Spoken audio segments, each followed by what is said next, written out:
Part 2. Congratulations sa anak ng kaibigan ng asawa ko. Koreano. Ay, hello! Lego yung ilok sarap boyo isa. Nakuja ako si Aporo. Asawa ng kaibigan ng asawa ko. Sino daw kausap? Si Bengal ko eh, tumatawa. Smiling face yan siya, no? Sabi niya, sino ito kausap ko? Busy ako.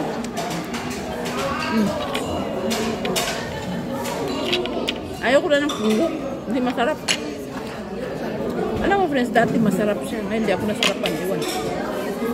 Something wrong. Siguro sa panlasa ko ba? Ito talaga, friends. Oh. Favorite ko talaga siya. Sarap niya talaga. Asak-asak. Ang tayo, friends. Hindi bilang sa Korean. Salut! Sabi ko, ang dami kong viewers. Ilok. In my dreams. Ilok man yung in my dreams. Apuro. In the future. In the future, marami akong viewers. I'm just building an empire. Oh, friends. Masaya ako sa kausap ko, friends. Kain tayo, dali.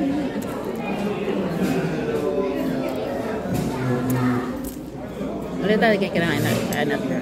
Friends, meron akong favorite sa bundok. Ito, oh. Tingnan kami. Kasi pangit eh. Alam mo, ako na natira. Ako na natira. Alam mo to, friends? Turup. Ito ang kinukuha ng biyanan ko sa bundok. Ito ang turup. Turup. Ang asawa ko nagkape na. Bawal sa kanya video. Yan talaga. Hindi magpapabideo yun. Ang asawa ko, ayaw niya ng video. Hindi, opposite nga kami. Tawa talaga sa kaibigan ng asawa ko. Alam mo ba, friends, itong kaibigan ng asawa ko, devoted sila sa Jesus Christ Church.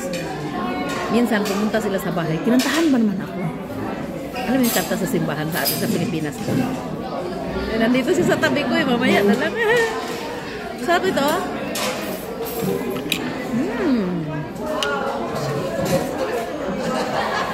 Turo. Malis na sila. Malap na lumayas. Busy pa ako, ang asawa ko naghintay na dun. Doon daw siya sa 10th floor. Nagkakape. Kasi mga kamuin ng asawa ko po.